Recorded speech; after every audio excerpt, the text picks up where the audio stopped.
Welcome to the HR Empowerment Podcast, where we will uncover strategies and new insights from HR professionals who discuss up-to-date regulations, best practices, and the most pressing topics like diversity and equity, leadership, dealing with difficult situations, and much more that affect your bottom line and business. Thanks for joining us.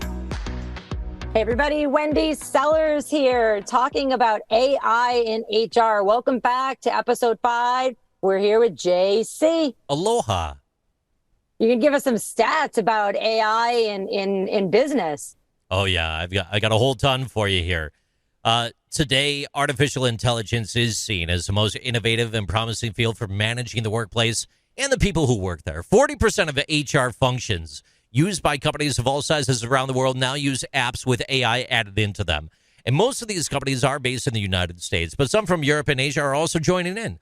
According to Price Waterhouse Coopers survey, more and more businesses around the world are starting to see how AI can help them manage their staff. That's as of 2018. Nowadays, I'm sure it's a lot bigger, right? It's also said that 32% of HR departments and tech companies and other businesses are using AI to redesign their organizations for adaptability and learning to best integrate the insights gained from employee feedback as well as technology. I've got more, but over to you before I continue. One thing that I want to, remind all of our listeners is that, we all know we have a staffing shortage, and that's not going to change anytime soon because there's not enough humans on Earth to, or at least in the United States, but really probably the entire Earth to work. We have a lot more baby boomers than we do younger folks. This is why we need AI. This is why we need technology to help us run our businesses. So AI is important. It's going to help, it's supposed to help, get us efficient and be able to find problem areas and solve them instead of sitting around and figuring out 3 months from now. You just have to be careful about the bias part and not let your computers just run wild. We're not there yet where there's a couple stages of artificial intelligence. We have machine learning, which is when we tell, Siri and Alexa and Cortana, hey, do what I need you to do. And then they tell us whatever we ask them. The next level is machine intelligence, which is kind of where we're at right now. Someday, and maybe we are there on a different planet, who knows, there's a machine consciousness where a machine will start acting like a human. We're not there yet, so we need you and we need your humans to do that for us. Super, super important.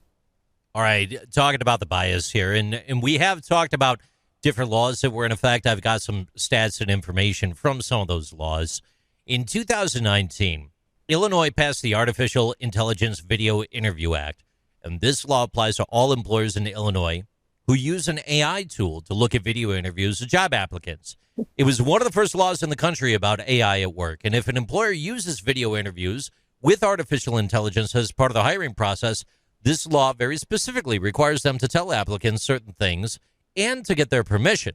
Now, the law also says employers who only use AI to make decisions about interviews have to keep track of data like race and ethnicity of applicants. Employers must send the information to the state once a year, and the state must do an analysis to see if there was any racial bias in how AI was used.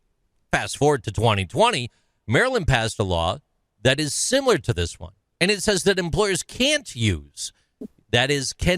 use facial recognition services during pre-employment interviews unless the applicant gives explicit permissions.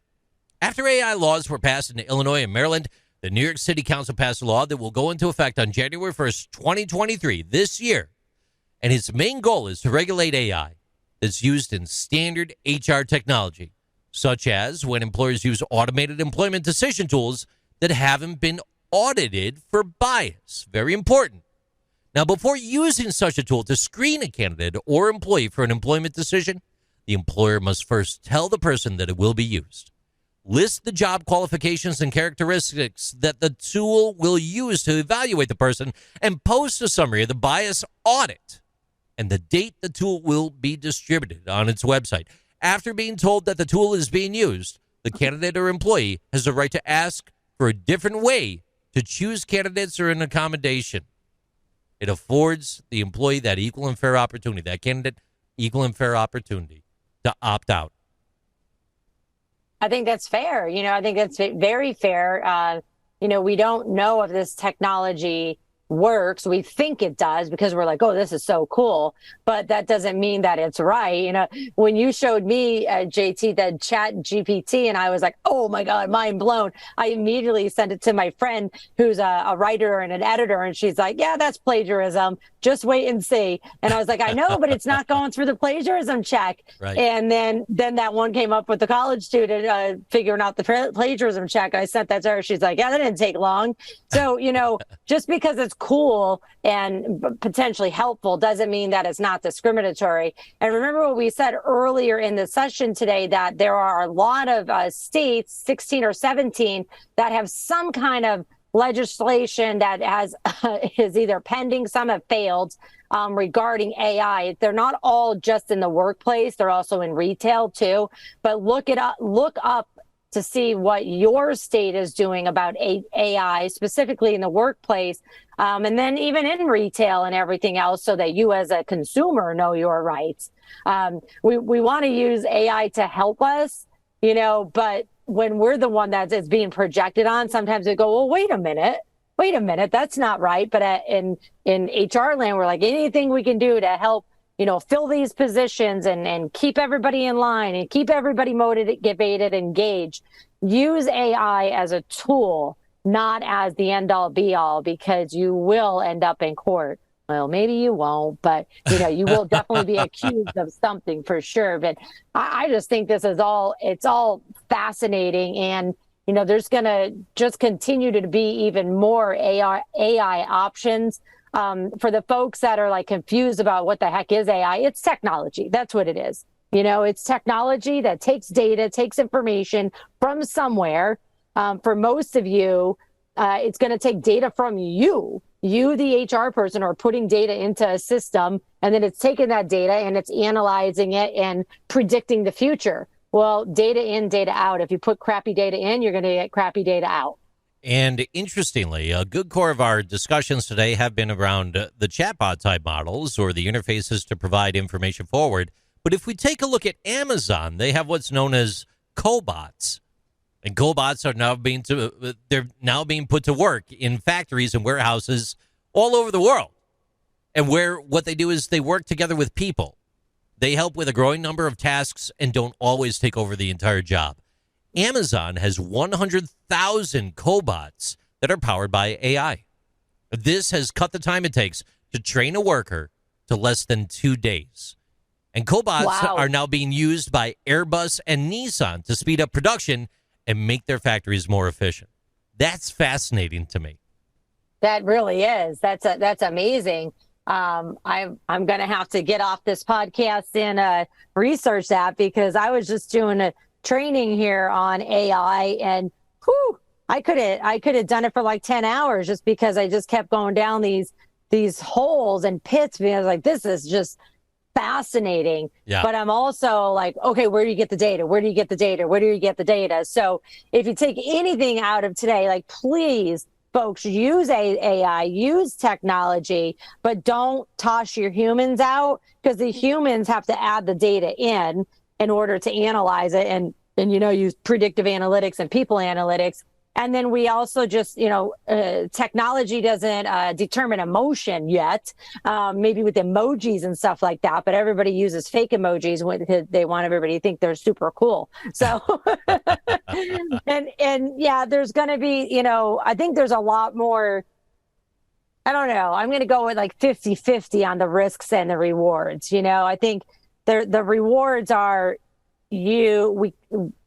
I don't want to say you need less humans. It's that we have less humans to employ, and we have less humans to work in the HR department. So we have no choice but to use technology. But all those humans that are using the technology and the reports have to be aware of the potential risk, the bias, and even the, all these laws that are coming out, and the privacy. Even if there isn't a law, just having the respect of giving your candidates, your employees, the privacy that they ask for. It's interesting you mentioned privacy. I got one last thing for you, and I'll throw it back to you. When we think about AI, it also is all-encompassing of wearable devices and technology. Individuals tracking themselves for the sake of fitness, or you, the employer, tracking an employee with their constructive knowledge, or maybe you're doing it without.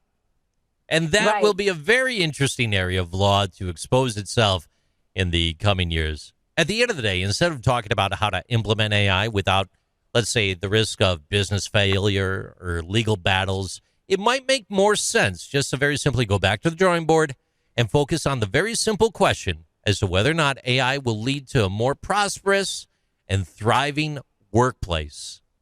And if you can answer that correctly, put the measures in place to have that proper governance, leadership training, and keep moving forward from there. That's my 2 cents. Back to you, Wendy.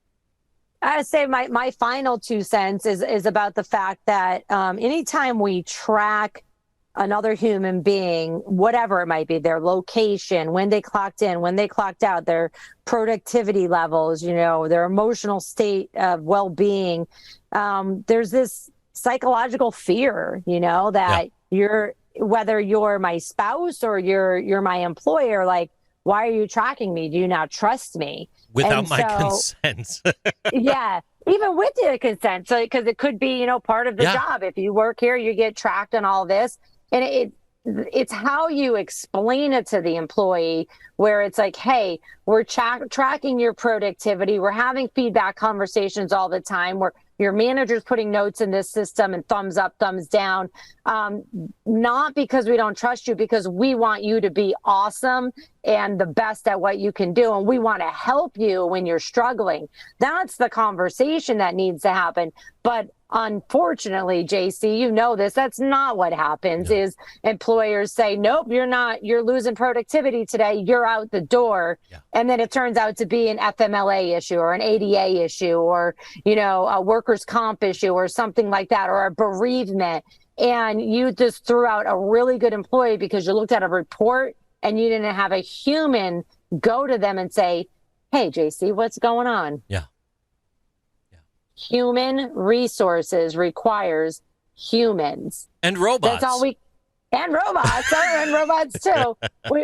Here's the deal. But cobots, you're in charge. You're the human. Come on. You're the human. Yeah. Whether we have robots or not, whether we have technology or not, I mean, we all do. We even have them on our phones and in our personal residences, and we're all being tracked one way or the other, anyways. Usually based on what I'm buying on Amazon. I personally love it because it gives me all these wonderful suggestions of other stuff to buy. But we're all dealing with technology. No matter what, just don't forget to add the human part, and don't be afraid to have open, honest conversations with your employees about this is why we're doing it. And if your managers are real jerks, then you hold them accountable. They're not allowed to use AI against employees. You just gave me $1 million idea. I'm going to reveal it right here on the podcast. If anyone listening develops this, please get in touch with the HR lady. Look, Wendy, you said you go on Amazon, you get deals in other spots. Imagine that you're being tracked for work, but you have your personal phone with you that you're not using, but it's also tracking you. And it knows that you're being tracked from work from the other device. So when you get done with your shift and you check your personal device, it lets you know all the other jobs that are similar to what you were just doing and how you're being tracked and what they're being paid. So you could then apply for the other positions. It's probably out there already. Oh my gosh. It's probably already out there, so it's an interesting world. Thanks everybody for tuning in. We will catch up soon. Take care. Thank you for joining the HR Empowerment Podcast, brought to you by Aurora Training Advantage. We hope you've gained new insight and strategies to navigate the HR profession. We look forward to you joining us again on the HR Empowerment Podcast.